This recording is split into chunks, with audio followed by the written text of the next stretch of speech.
LG ઇલેક્ટ્રોનિક્સનો જે IPO છે એ bumper આપણને આજે લિસ્ટિંગ જોવા મળ્યું છે. સબસ્ક્રિપ્શનમાં પણ આપણે બમ્પર પ્રતિસાદ જોયો હતો અને આજે 50% પ્લસ પ્રીમિયમ પર આ કાઉન્ટર સવારે લિસ્ટ થતાં આપણે જોયો છે. પણ વધારે વાતચીત કરીશું કારણ કે LG electronics chief sales officer Sanjay Chitkara अपनी साथे जोड़ाई गया है. संजय जी, बहुत स्वागत है आपका CNBC बाजार में. और पहले तो हम कॉन्ग्रेचुलेट करना चाहेंगे, इतना अच्छा सब्सक्रिप्शन और साथ में बम्पर आपको लिस्टिंग भी देखने को मिला है, तो कॉन्ग्रेचुलेशंस. लेकिन अभी क्या आगे ग्रोथ कैसे आएगा, क्या कौन से फैक्टर्स आपको लगता है कि आपका LG इलेक्ट्रॉनिक्स की ग्रोथ को सपोर्ट देगा? ये हमारा IPO एक नए चैप्टर की शुरुआत है, ये कोई फिनिशिंग लाइन नहीं है और यहाँ से हम एक सस्टेनेबल और प्रॉफिटेबल ग्रोथ की तरफ जाएंगे इनोवेशन, लोकल इंसाइट और कस्टमर ट्रस्ट के ज़रिए. तो एक तरफ तो हम अपने जो कोर बिजनेस है, जो कि refrigerator, washing machine, TV, air conditioners, इसमें इंडस्ट्री फर्स्ट टेक्नोलॉजीज़ और इनोवेटिव प्रोडक्ट्स देके से स्ट्रेंथन करेंगे. और दूसरी तरफ हम स्ट्रॉन्ग मोमेंटम क्रिएट करेंगे अपने B2B बिजनेस के लिए, जिसमें हमारे पास HVAC सिस्टम्स हैं, information display panel, black boards वगैरह है. और एक हमारे लिए एक ये नई ग्रोथ अपॉर्चुनिटी है.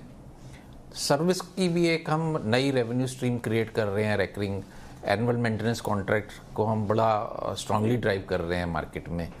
और हमारी जो नई मैन्युफैक्चरिंग फैसिलिटी आ रही है श्री सिटी में, उससे हम मेक इन इंडिया से पूरी तरह से अलाइंड है.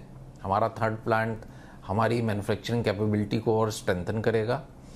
और LG का जो डीप कमिटमेंट है इंडिया के मैन्युफैक्चरिंग इकोसिस्टम को, वो उसे पूरा करता है और हम एक बड़े अच्छे भविष्य की तरफ बढ़ रहे हैं. जैसे कि संजय जी आपने कहा अब आपकी न्यू प्लांट के बारे में, करंट स्टेटस क्या है और कितना प्रोडक्शन इस लाइन उसमें से निकलेगा एंड और आगे जाके कैसी आपकी ग्रोथ को ये सपोर्ट कर सकता है? हमने अपना पहला प्लांट 1997 में बनाया था. 2004 में हमने पूना का प्लांट चालू किया था, जब ग्रोथ और डिमांड बढ़ रही थी.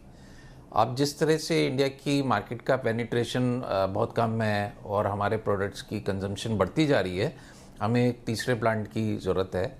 और ये प्लांट श्री सिटी आंध्र प्रदेश में है और इसमें हम करीब 5,000 करोड़ रुपए की इन्वेस्टमेंट कर रहे हैं. ये कॉन्सेप्ट नहीं है, वहाँ पर हमने भूमि पूजन किया था इस साल मई में. कंस्ट्रक्शन शुरू हो चुकी है और अगले साल हमारा टारगेट है नवंबर में हम वहाँ पे पहली लाइन एयर कंडीशनर्स की चालू कर दें.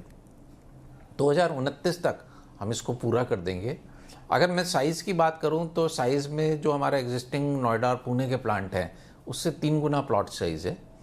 और अगर मैं कैपेसिटी की बात करूं तो जो भी हमारी नोएडा और पुणे की मिला के कैपेसिटी है, उसको हम वहाँ पे डबल करने का प्लान कर रहे हैं. जी, जैसे आपने कहा कि एक्सपोर्ट में एक इंक्रीज़ देखने को हमें मिल सकता है और मिल रहा है. करंट शेयर ऑफ एक्सपोर्ट क्या है और लॉन्ग टर्म टारगेट्स अगर आप देख रहे हो तो क्या रख रहे हो आप एक्सपोर्ट्स के लिए? तो अभी हमारा जो कंट्रीब्यूशन है वो 6% है हमारे टोटल रेवेन्यू का. और amount wise $160 million amount wise है.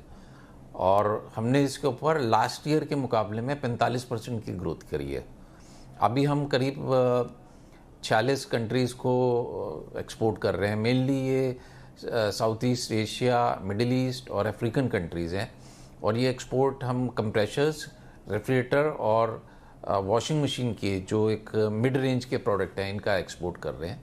अगर आप देखें, हमारा जो अभी का प्लांट है, पुणे का प्लांट, वो वेस्टर्न कोस्ट के ऊपर है. नया प्लांट हमने बड़ा स्ट्रेटजिकली ईस्टर्न कोस्ट पे लिया है, श्री सिटीज़, जिससे हम इंडिया के दोनों कोस्ट को कवर कर लें. और जो एक लॉजिस्टिक का बैरियर होता है एक्सपोर्ट करने के लिए, वो से हमने ओवरकम कर लिया है. आने वाले भविष्य के टाइम पर हमने अपनी प्रीमियम प्रोडक्ट की प्रोडक्शन भी अपने पूना प्लांट में शुरू कर दिया, जैसे कि साइड बाय साइड रेफ्रिजरेटर है, OLED टीवी है. तो जो भी एक डेवलप्ड इकोनॉमीज़ हैं जहाँ पर प्रीमियम प्रोडक्ट की कंजम्पशन है, वहाँ के लिए हमारे लिए दरवाजे खुलेंगे एक्सपोर्ट करने के लिए।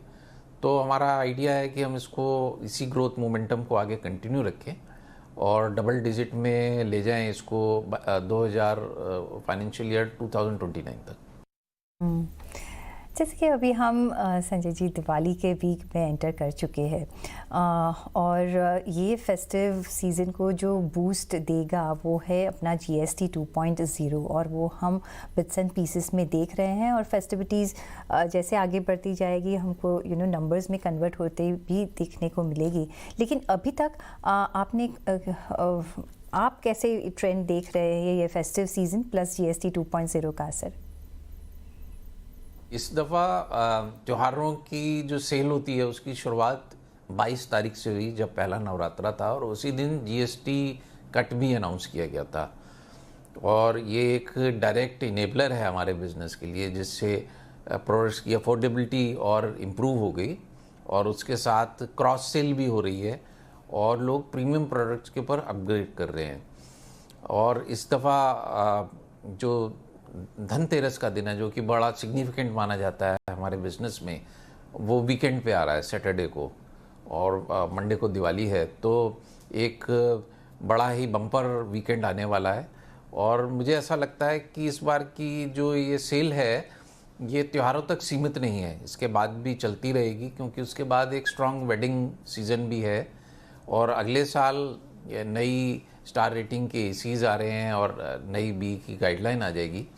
तो उससे भी हमारे प्रोडक्ट्स की डिमांड में और इजाफा आएगा क्योंकि ज़्यादा एनर्जी एफिशिएंट प्रोडक्ट्स कंज्यूमर को मिलेंगे। चलिए, ऑन दैट पॉजिटिव नोट बहुत शुक्रिया संजय जी आपका हमारे साथ जुड़ने के लिए and all the very best for the future. अभी तो कमिंग क्वार्टर्स में मिलते भी रहेंगे and all the very best for the rest of the year to.